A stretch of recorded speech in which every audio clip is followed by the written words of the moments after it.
Menurut laporan, senjata berpemandu presisi jenis baru dari perusahaan patungan Aswedia, telah dihentikan penggunaannya oleh militer Ukraina karena Rusia menetralisirnya dengan menggunakan sistem perangkat elektronik tercanggih.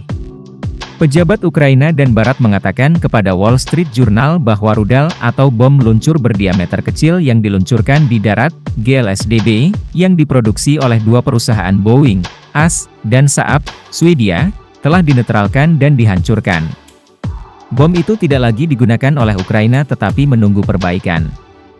GLSDB merupakan bom berpemandu dengan jangkauan sekitar 150 km berkat sayap kecil yang dapat ditarik keluar dari tubuhnya. Pada tahun 2022, materi pemasaran bom tersebut mengatakan bahwa sistem navigasinya didukung oleh GPS yang sangat tahan terhadap gangguan. Artikel sebelumnya di Business Insider menjelaskan bahwa Ukraina menerima bom ini pada awal Februari 2024 setelah berbulan-bulan meminta amunisi jarak jauh dengan harapan dapat mengenai sasaran di daerah terpencil seperti Crimea.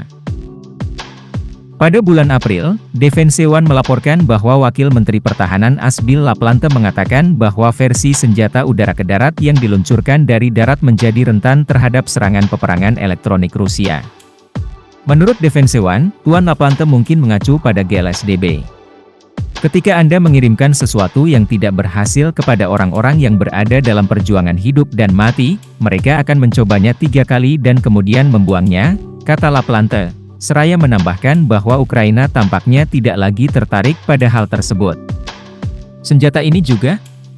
Sebulan kemudian, 3 sumber yang mengetahui masalah tersebut mengatakan kepada kantor berita Reuters bahwa sistem panduan bom GLSDB mengalami gangguan dari Rusia, menyebabkan banyak bom meleset dari sasarannya. Business Insider telah menghubungi Boeing, Saab, dan militer Ukraina untuk memberikan komentar. Menurut Wall Street Journal, senjata tersebut dipandu oleh GPS, yang berarti Rusia dapat mengganggu sinyal dari jarak jauh menggunakan kemampuan peperangan elektroniknya yang canggih. Ini adalah salah satu senjata berpemandu presisi tinggi milik Amerika yang dapat dinetralkan atau dikurangi efektivitasnya oleh Rusia di medan perang Ukraina. Rusia disebut memiliki kemampuan beradaptasi dengan cepat untuk melawan ancaman senjata canggih yang diberikan AS. Unit peperangan elektronik Rusia juga telah mengurangi efektivitas High Mobility Multiple Launch Rocket System, HIMARS, dan Joint Direct Attack Munitions, JAM, yang diluncurkan dari udara. Business Insider melaporkan pada bulan Mei bahwa AS sedang mempelajari cara mengatasi masalah ini jika terjadi perang dengan kekuatan militer. Di Ukraina, peluru artileri model lama tidak rentan terhadap peperangan elektronik, yang memainkan peran penting dalam perang ini dengan banyaknya gesekan di garis depan. Menurut Business Insider, Sekutu Barat Ukraina mengalami kesulitan menyediakan amunisi artileri yang cukup untuk negara tersebut, sementara Rusia telah meningkatkan produksi peluru artileri dan juga mengambil pasokan dari sekutunya, Korea Utara.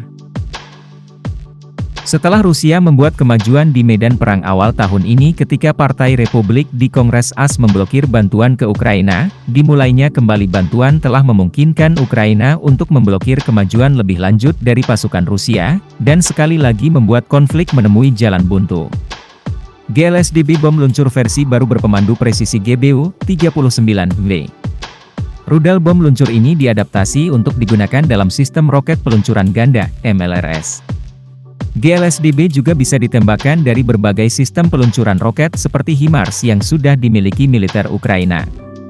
Jangkauan rudal GLSDB ini sangat jauh, mampu mencapai target hingga 150 km sehingga pernah membuat Rusia khawatir.